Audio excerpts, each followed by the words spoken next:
Autumn-like weather continues in the east, south, and Midwest, and it just continues to roll along with hardly any rain anywhere. And all the rain happens to be out in the west, where we've got flash flood watches up for a lot of areas, and there's also some heat in the northwest. But other than that, it's quiet. Tropics are mostly quiet, except for Ferdinand, which we'll get to, and that's not a bother to anybody. It'll be gone by this time tomorrow, but we won't be gone. We're still going to be here tonight here on the Joe and Joe Weather Show podcast. Support the Joe and Joe Weather Show podcast. Shop on Amazon using our referral link. And this way, Amazon throws us back a little bit of coin for sending you there. It doesn't cost you 1 cent out of your own pocket. So if you're shopping on Amazon, just get there through our referral link. And this way, we can continue to keep the Joe and Joe Weather Show podcast live version free from commercial interruption. And we thank those of you who have done just that, shopped our referral link on Amazon. If you're shopping for a weather station, shop no further than Tempest by WeatherFlow. You can get the revolutionary Tempest weather system. Join the fastest growing observing weather network on the planet. The link for this is on the descriptor to this podcast, which you can find on YouTube right underneath the title of today's show. Use that coupon code, Joe Rayo. Summer 2025, which I might point out, is, well, not going to be valid for too much longer, I guess. Right, because come the fall, we'll change it. But for Yeah. now, it's summer 2025. And what happens if you use that coupon code, Joe Rayo? Well, through the goodness of Tempest's heart, they're going to give you 10% off. That's wonderful. Yes. Yes. Tempest is an affiliate of the Joe and Joe Weather Show podcast. Yes, yes. Okay, so 56 this morning. I actually had to wear a sweatshirt to the dog park today for the first time probably since early June.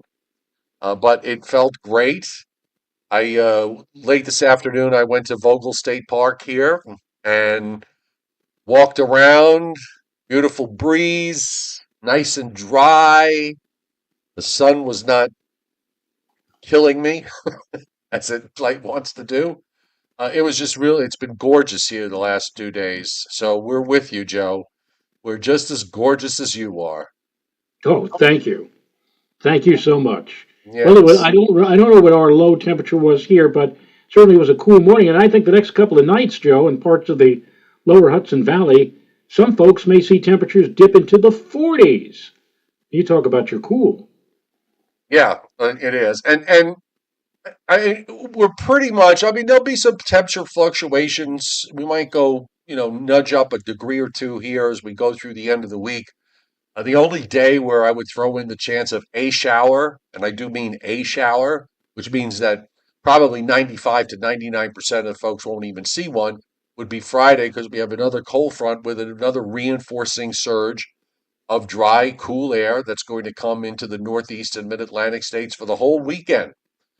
And we will stretch the dry streak through Labor Day.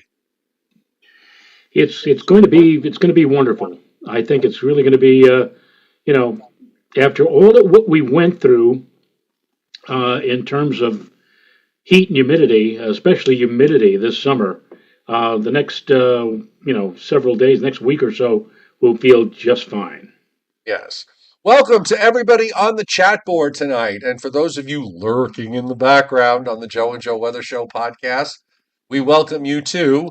We're here usually Sunday through Thursday at 7:35 p.m. However, we will have a schedule change. So tomorrow we'll be here, but we're going to be off Thursday, Friday, and Saturday, and probably Sunday, unless it begins to look as if something is going to try to form off the southeast coast for the middle part of next week.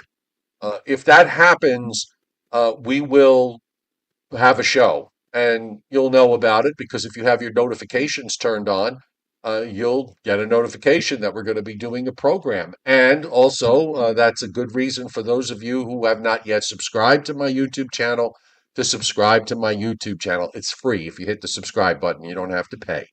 Okay? And of course, if you like the show, by all means, hit the like button. So there you go. There you go. Yes. Just to cut one thing I do want to bring up. It's a little early. I guess maybe it's not early. I was just kind of hoping, but you've probably seen them too. Winter forecasts coming up all over the place. Winter forecasts from the Old Farmer's Almanac, winter forecasts from this one or that one, whatever. The Weather Service actually, if you can pull up the 3-month forecast for December, January, and February, I would just like to point out, okay, that there seems to be this obsession. Why you care what they say, to me, makes no sense. But apparently some people do. They've also conveniently forgotten that last year the Weather Service forecast was pretty much wrong from coast to coast and north to south. We had a mostly colder than normal winter. It was a drier winter in the Northeast and Mid Atlantic states. So you had cold, but you had little snowfall. Meanwhile, it was a snowfall bonanza across the deep South with actually a very brutal January. So why would you care what they say? Because I wouldn't risk a dime on a bet on any of those forecasts at all. If I recall correctly, the Farmer's Almanac went for mild, uh, winter. The Old Farmer's Almanac went for a mild, dry winter, and it was no way, in no way, shape, or form in this part of the country was it mild. In fact, I think it was the coldest winter we saw, as you point out, Joe. We had below normal precipitation, so also below normal snowfall, but it was the coldest winter we had here in about a dozen years. So, Yeah. what are you going to do? So again, who cares what they say? Really, who cares? What matters is what we see in front of us when we get to November, December, and we're starting to deal with stuff on a week to week and a day to day basis. That's the only thing that matters. So, you want to look at it, fine. If it gives you some joy to think that it's going to be a cold and snowy winter, fine. If it gives you joy that it's going to be a warm and snowless winter, fine. Okay. It's got no connection to reality, in my opinion. I've been keeping, I've been buying or keeping Farmer's Almanacs since I was, get this now, folks, 12 years old. In fact, I even have, I think hold on one second. Hold on. Da, da, da, da, He's going to get something. da, da, da, da. There you go. Yes. I could play Jeopardy music in the background while he's away. What does that say, Joe? The townie of Smithville, This New was, Jersey. and this was the Farmer's Almanac from 1968. 1968. And I still have it, kept it. I've had it all these years. I don't know why I still have it, but I still have it. And I have Farmer's Almanacs and old Farmer's Almanacs dating back nearly 50 years. All And right. I keep them much to the chagrin of Mrs. Rayo, who says, "Why do you keep hold on to all that stuff?" But I understand. All right, anyway, shall we get going? yes. Not that there's much going on. I mean, we can look at the watches and warnings map, and you have to go like 2,000 some odd miles to the west to find anything meaningful from that respect. A lot of flash flood watches up for much of Idaho, and also for a good chunk of Nevada, and also part of the Sierra Nevadas in California. We have some extreme heat warnings and heat advisories up for parts of Northern California, Oregon, and Washington. A couple of flash flood warning watches in New Mexico and also in western Colorado. And that's it. And those bright red spots you see in northwest Arizona and also a small area in Southern California, well away from the coast, are flash flood warnings that are currently in play. There's either a couple of them also in New Mexico, but up and down the East Coast, all the way back to the front edge, the range of the Rockies, it is quiet as a mouse, and going to stay that way for the most part. It is going to be a quiet weather pattern. We do have some showers in the forecast locally here in the tri-state area, but that's not until Friday, and it doesn't really look like it's going to amount to all that much with a weather front that's going to be moving through and only reinforcing the dry and cool air for Saturday, Sunday, and for Labor Day Monday. On the satellite loop tonight, here's something you don't see in late August. Maybe you see it in mid-September, but not in late August. There ain't a thunderstorm to be found, except there are a couple of storms in upstate New York near the south shore of Lake Ontario. You can see the lightning strikes there. And there was also a thunderstorm that rolled across north central Pennsylvania. So there's some kind of little disturbance there that's running in the trough, some little shortwave that's going by, and there's patchy cloudiness across the northeast and mid-Atlantic and going back over to the western lakes. But it's all under this cool flow from the northwest out of Canada, which, by the way, continues to remain smoke-free. We've got a few thunderstorms scattered around in Florida. You can see clouds from the eastern Gulf crossing Florida out into the Atlantic. That's where the old frontal boundary is. And we're getting some blow-off from the monsoonal showers and thunderstorms around the ridge in the west. So you're seeing clouds streaming across Oklahoma into Arkansas and Mississippi, much like they did last night. And the area out in the west definitely getting areas. Some of these thunderstorms are producing some heavy rains. And here's the latest radar. Here's the stuff in Northeast PA. There's actually a couple of very small cells, Joe. I mean, they got to be low tops thunderstorms in this cold, unstable air. And they're sitting right near or just east of Scranton. And also there's one cluster that's in the northern Catskills. You see the stuff that's along the shores of Lake Ontario and in western New York. But that's really just about it. A couple of speckles back in Ohio and Michigan. Patchy area there you see in Florida. Even down in the Gulf states, it's just quiet. One storm, a couple of storms in southern Louisiana and also in South Texas. And then you go out in the west where I-25 again is loaded with showers and storms from north to south. You see various flash flood warnings there. You see flash flood warnings in southern Utah. We don't talk about weather in Utah very much. Also in parts of Arizona, Southern California, up to the north around Reno. We had this yesterday. We got this again today with clusters of rain and thunderstorms there, and even further north in Northern California into Southern Oregon. And of course, in Idaho, it's busy. But again, there's no mechanism. The way the upper air is set up, there's no way for any of this stuff to move eastward. It looks kind of weird when you get to the convective outlook. It looks very weird when you look at the outlook for, let's say, the next 6 or 8 hours, and they have all of the potential for thunderstorm activity out well west of the Mississippi, 10 to 40%, and the east has hardly anything. Now, the only place that has even a slight risk of a thunderstorm is, I think, central or southern Florida. Everywhere else, No, you got that thumb in upstate New York and in northern Pennsylvania where we I'm have talking about, some. yeah, but I'm talking about I'm talking about the convective outlook, and yeah, Well, they do have kind of, I got the convective outlook up. but they have they have a nodule. But what I'm talking about is the what is it that they call The risk area. Are you talking about the risk area? Because there are no risk areas. the thunderstorm outlook Yes. for the next 6 hours or whatever. Oh, okay. I got you. I understand. I mean, I yeah, understand. the whole. You're The talking whole about area. you're talking about this map that I'm just putting up. Right. I'm waiting for it to come It'll to come up. appear.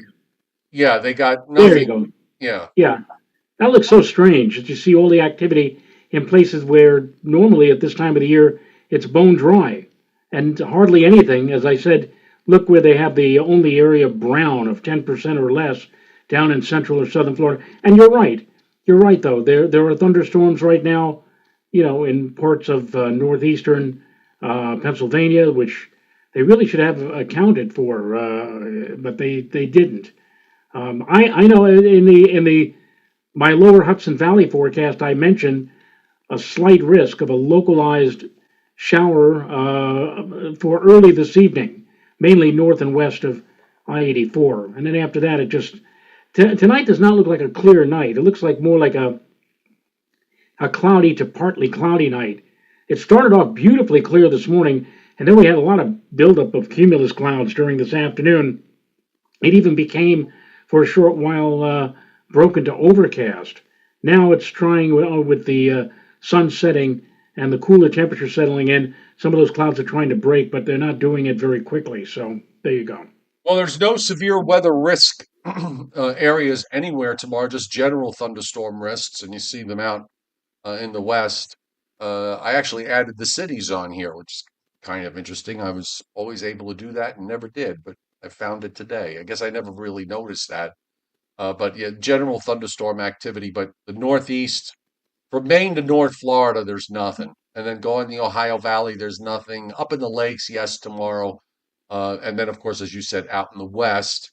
And then as we go to day three, again, no severe weather being indicated, just general thunderstorms. And the area that you see in western New York, northwest PA, northern Ohio to northern Indiana into Illinois and Michigan, that is the next front that's coming through on Friday. But again, you're coming into an air mass where you got dew points in the 40s. I mean, it's awfully hard to saturate, particularly since you're really not going to get that opportunity to bring in say a southerly or a southwesterly flow to kind of moisten up the atmosphere with a little bit of tropical moisture, because there really isn't any tropical moisture around in much of the east and even here in the deep south. So with that having been said, um, if you're waiting for dew point temperatures, it looks like dew points are going to be in the 50s for the most part over the next week to 10 days. Yes, indeed.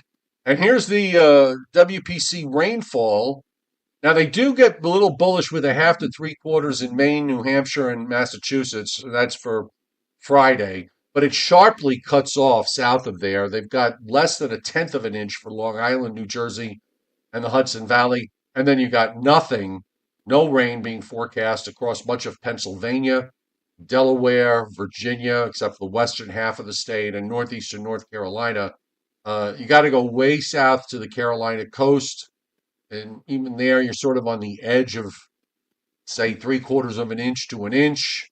In eastern Florida, it's a little more bullish with a couple of inches there. Also, a bit more bullish in the lower Mississippi River Valley, where you're looking at areas of several inches possible. And again, in the Rockies, going up the Rockies, and through New Mexico, West Texas, and then northward up through eastern Colorado into Wyoming. You know, I, there's been a lot. I got to look into this and just see how much rain that they've had in Colorado, because they usually don't get a lot of rain. They get most of their water from snowmelt in the wintertime, but it seems like it's been a wet summer for them. Well, you talk about how dry it has been around here and how it will be dry for a number of days to come. Some of the models, though, are suggesting, if you want to look way out to the middle of next week, most notably September 3rd and 4th, they have some kind of a nor'easter that presumably is going to develop, and that system would be somewhere off the southeastern coast on Tuesday, and then come right up toward us for next Wednesday and Thursday, and it could bring a copious amount of precipitation if indeed it does pan out the way some of the models are suggesting right now. Right, um, the European, and you see it there. I have it on the screen again. This is for next. I mean, let me just roll it back. So, our high with all this beautiful dry air is in West Virginia tomorrow night, and then it just kind of, stays there, flattens out and goes offshore.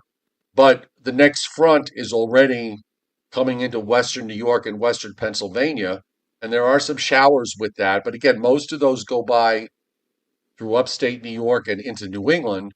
You throw in the chance for a shower, but the function of this front really is to bring in a reinforcement of dry air and cool air, because there's another cool high coming down behind it, and that covers from the western lakes uh, eastward to New England and the middle Atlantic states, right through the Labor Day holiday weekend, and then of course with a high sitting basically in the western lakes for 2 or 3 days. you're going to have this easterly flow into the southeastern states, and this is where the old frontal boundary is lying. And you get some kind of wave that develops probably in the lower Gulf states and then emerges out off the southeast coast, and you see it there. Now, this time of year, you have to consider the possibility that if it sits out there long enough for a day or two, that it could get some kind of, either tropical characteristics or subtropical characteristics. And, the models, I think what we saw the long range doing this. And then over the last couple of days, as we always do when we get, seems to happen all the time, when we get into that mid range period, the models kind of lose things and then they get them back a lot of the Right. time. And I think that's what you're seeing here. And because now the European is suddenly has come back with the idea that you're going to get something form off the southeast coast. I mean, that gets wrapped. That's a very wrapped up little low there, even if it's not tropical. If it's a non-tropical system, you're going to get you're going to get some gales and rain and heavy rain if that does indeed bear out. So I think that's the one thing that we would probably have to watch for early next week. And again, if it starts to look like we're going to get something like this, if this starts to be, if it starts to become evident that this is going to be the case, we will we will add a Sunday show. So just bear that in mind.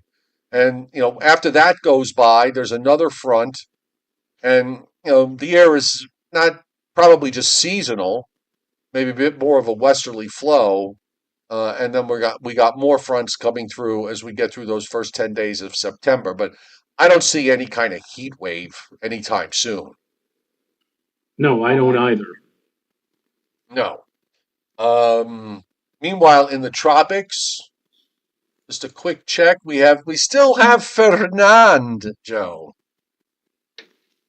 and Still there it hanging on. is. And it's barely a tropical storm, 38.1 and 53.4.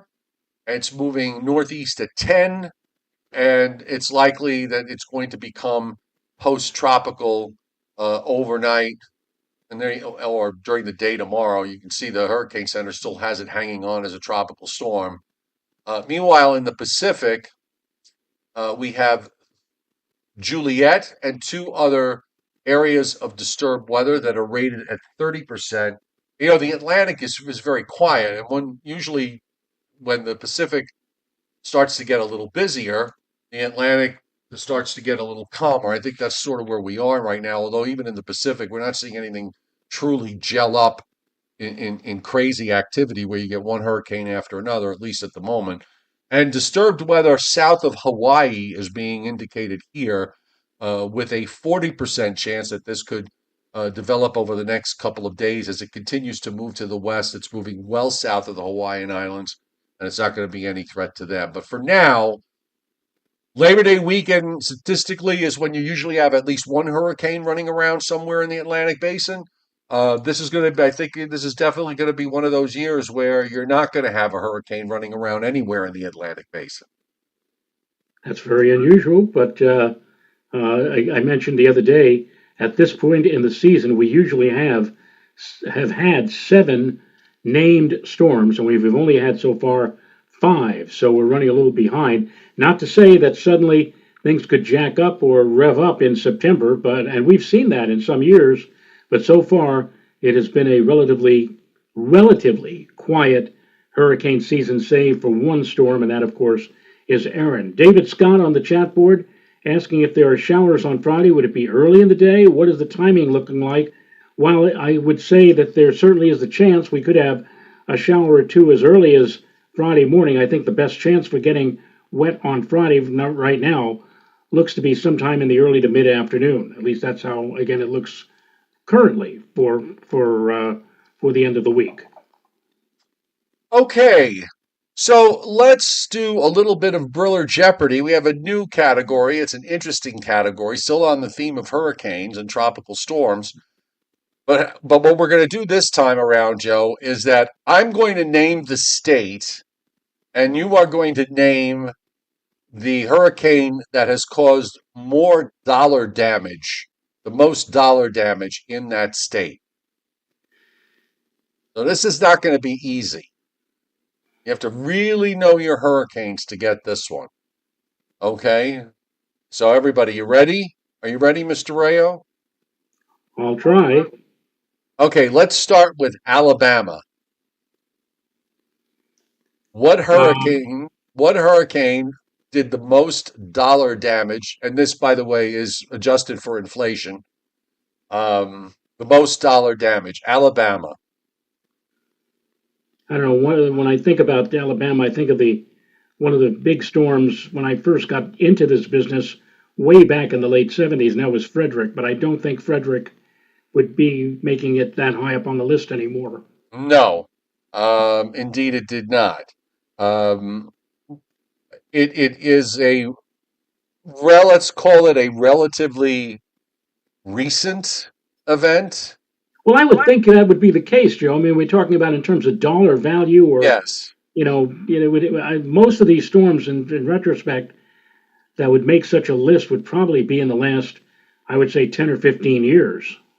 All right. So this one is in the last 25 years. Not Camille, not Katrina, not Opal, not Camille or Betsy, not Alicia. That was Texas, by the way, for Alicia. Um, uh, I could give you a hint. All right, Shall I give you a hint? Um, fine, okay, you ready? And this because is a I'm not getting anywhere right now. okay. So this is a quote of mine that I use that you have witnessed many times, right? I'm ready to record. Oh, Ivan. Yeah. Ivan, I'm ready to record, Ivan. Nobody would understand that except you and I. Now, and Ivan, of course. I had such a good relationship with Ivan, but I would do this. I would say this because we used to record some of our weathercasts about an hour and a half before the show when we were working at FiOS One News, and with Ivan, I would play sort of this diva role, okay, where I would just put my nose up in the air and just said, "Ivan, I'm ready to record now," that kind of thing. So I I'm would just, surprised though, because I would have thought, Joe, that in Alabama, aside from Frederick, which at that time was a devastating storm with lots and lots of damage, I would have thought that Katrina, which did make a direct landfall and made in next door in Louisiana, but I would have thought that all the damage done by Katrina would have made for the most expensive or the most costly storm in yeah, Alabama. not in Alabama. The next one is Delaware. Delaware, Delaware. And here too, it's a relatively recent storm. would Delaware. that would that be Sandy? No, but it's not Sandy. Um, however, you might say that it was in the, I'm trying to remember, was it in the same year as Sandy? No, but it was around, Christinapedia got it. Irene. Irene in 2011 for Delaware. Florida should be easy. Well, Florida could have been what, Andrew or Andrew is correct. I don't think anybody's going to get this one, but I'll put it out there. Georgia. Andrew, by the way, 1992, Irene 2011, and Ivan was 2004. I don't think anybody's going to get this. well, the only one I could think of that was actually next door in Charleston would be Hugo, but No, actually this wasn't even a hurricane. This was a tropical storm. So I don't think anybody's going to get this. Alberto in 1994 for Georgia. And everybody's going to get this one. Number five, Joe, Louisiana. well, that would be Katrina probably. That is correct. That is correct. Yeah, you got to really be a super hurricane buff to get some of these because I would have never had a clue with regards to Georgia and Tropical Storm Alberto. I mean, that must have been a big rain event here. That's that, but it must have been one of those storms that came in and then just sat over the state for like 3 or 4 days. I honestly believe, Joe, that if we were about 20 or 30 years younger, you and I would have been on these questions and answers very rapidly, very quickly. I remember you were like this in terms of Yeah, I hurricanes, but I was like this. Now I'm like this. I know. I used to like my brain was like a library. I mean, I could just sort of like a Rolodex, and I would be able to pick them all out. But I over the last 10 or so years, um, I've lost that recall. And once somebody mentions it, then I would remember. But there was a time where I could tell you how many storms were in any specific year in terms of the actual number of hurricanes, number of tropical storms, which ones made landfall, which ones didn't. No, those days now are long gone. when I watch Jeopardy in the evening, I say to myself, I could have easily have gotten through a number of those questions 20 or 30 years ago, and now it's not that I don't know them anymore. It's just I'm not fast enough.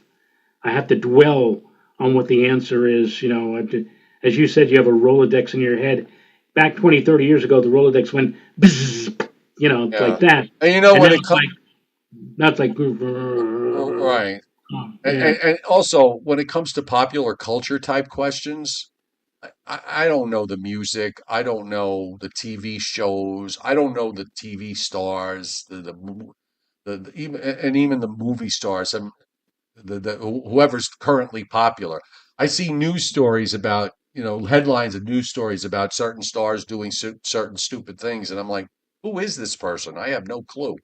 And here's the thing that I get really upset about when Renata's, watching upstairs some of these shows like Celebrity Wheel of Fortune or Celebrity Family Feud or Celebrity Jeopardy or whatever. And I'm watching these shows with her.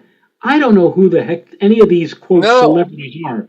Now I remember, and you too, we came from a time frame where if they had celebrities on, let's say, Password, it might be Jack Benny, it might be Jimmy Stewart, big names. Yeah. Now I think, and I say, why doesn't Billy Crystal appear on any of these quote celebrity shows? Oh well, he makes too much money. He doesn't have to do that anymore, or whatever like that. And that's the problem. The real names on television, the ones that you would recognize instantly, they don't have anything to do with, oh, I don't want to do a game show. I don't want to do that. It was a different story 50 years ago. And now these people who are on these quote celebrity shows are celebrity wannabes. They've made a couple of appearances in a nightclub. Maybe Right. they appeared once on a sitcom or whatever, and that categorizes them as a celebrity. Heck, you and I ought to be on these celebrity shows. So for all the years that we were on local television and doing the weather here in New York, uh, it's that Yeah, kind of no, thing. we've all plus the we come from an era, I mean, we grew up in an era where television was it. Clearly that is no longer the case, okay? And with the internet and with Netflix. I mean, don't get me wrong, there's some great shows on Netflix and some on Amazon Prime. But you and I grew up in a world where we had the three networks and that was it. I mean, And if What's My Line was still on the air, and What's My Line was famous for the quote mystery celebrity, there were times when the mystery celebrity came out. Of course, the panel was blindfolded. The mystery celebrity came out, and the roar, the thunderous applause that accompanied the celebrity as he or she wrote their names on the blackboard and then walked over to John Daly, the moderator, and sat down. That would be incredible. And of course, the panel would say, well, my goodness, this must be an instantly recognizable, well known person in TV or movies or like. If they had What's My Line today, and John Daly, if he was still alive, said, and now mystery celebrity, step out and sign your name and come in, that person would come out and you'd get like a, you know, or maybe Yes. just a polite applause. And you say, who the heck is that? Anyway. Right. And for us, it was a big deal every week when TV Guide hit the stands. Oh yeah. I mean, I, that's. I think TV Guide is still around, but it's morphed into something else, and it costs like $8 or something, some obscene crazy. amount of money. Remember, TV Guide was 15 cents, 15 cents. And and my you get mother got to a place where she wouldn't buy it. She wouldn't spend the 15 cents to get TV Guide, and I used to be really upset about that. But I will tell you, it was a lot of fun when I worked at NBC in the early 1980s on the Today Show. When I had time and nothing to do, say in the summertime where I was in no big rush to get home, NBC had a library up on I think it was the 15th or 16th floor of the RCA building, and they had cataloged every TV guide that had ever been issued, wow. starting from the first issue, which was in 1954, and I'm sorry, 1952, with the first issue with Lucille Ball and Little Ricky, because that was the first the episode of where the baby was born, and that was the cover of TV Guide, the first TV Guide, and going through and these were the New York TV guides, so you'd go through it and you'd see the stations with their show schedules. When they, because in those days, as you know, though, a lot of stations, even the network stations, signed off for at least an hour or two. They weren't on all night. Oh Uh, yeah. and I was a weird kid, Joe. You know what I used to do on Saturday mornings? I used to get up early. Didn't have to go to school. I'd get up at like 6:30 or 7 o'clock, turn on the TV, and I would sketch on construction paper. I would draw each channel's test patterns. And then when I got a tape I recorder, didn't do that. I when did I got certain a other tape things, but recorder, that was one thing I did not do. when I got a reel-to-reel tape recorder for Christmas, I think I was like 7 or 8 years old. You know what I did the first thing with that tape recorder? Well, I brought it downstairs with me at 6 or 7 o'clock in the morning on Saturdays, and I would record all the national anthems from all the stations. I was intrigued because Channel Two's national anthem showed just simply a flag flapping in the breeze. Channel 5 would have views of the Civil War, ranging from the Civil War to World War I, World War II, whatever. And each one, the musical score was slightly different or somewhat different. It was, I was intrigued by that. And I think my grandmother said we had to make him stop because I was starting to quote scripture. I was starting to watch with intense interest. Give us this day or sermonette, because that's how Sermonette, yes. they'd come on the air with this. They'd come on the air that first went the test pattern. Then whoever it was would do the announcement and give you the idea of where the station was located and what megacycle or frequency they were broadcasting on. And then they would move into, the daily inspirational message, either by a rabbi or a priest or a minister. It was really interesting. It's sad that, in a way, Yeah. that's a part of TV's Well, I history that is now gone. yeah, it is. And I mean, I got up on Saturday mornings at 7 o'clock because Davy and Goliath was on. Davy and Goliath was not on. Davy and Goliath was on Channel 7, Channel 9, Channel 11, Channel Yeah, 5. It was all over the place. Davy and Goliath. It was it yeah. was it was amazing or whatever. That was one of my. Incidentally, incidentally, if any of you are not doing anything at 4:30 in the morning, for actually 4:28 a.m., there is still one station in the New York market that starts its broadcast day with the national anthem, and it is Channel 2, WCBS TV. If you tune in at 4:28, you will see the national anthem as sung by a lovely young lady. And when I say young, she can't be much older than late teens or early 20s, but what a voice. What an amazing voice. And this gal kicks off the broadcast day with the national anthem on WCBS Channel 2. Only station that I know that still That still kicks off does that. the national anthem. Yeah. Oh well, the past is past. Yes. Uh, Do they? No, we don't have. Wait, do they even broadcast shipping? CoinPig, do they broadcast shipping forecasts in the U.S.? Not that I know of. The New York Times, back and up until about the mid 70s, if you went to what the weather page was, right next to the weather page, they would tell you every luxury ship or trawler that was coming into or moving out of New York City. Right. Um, and I remember when that stopped happening in his autobiography, Isaac Asimov, the great science writer, said that his wife wrote a nasty letter to, well, not nasty, but a letter to the New York Times begging them to bring it back because where they lived, Joe, they overlooked the Hudson River, and she used to enjoy just sitting there, looking out the window or going on their porch and watching these big ships as they came in and out. And she wanted the schedule. She wanted to know what was going on. And the Times stopped doing that again in the mid 70s. Yeah. All right. Time to go. I went to bed last night like at 9:30, and then I slept till almost. I slept till 7 o'clock this morning, which was very late for me. And Yeah. I intend to make that a repeat performance tonight. So, on that note, CWTR Shark. Yes, I'm sure Joe also remembers Tom Terrific. It was a Terry Toons cartoon yes. produced by CBS.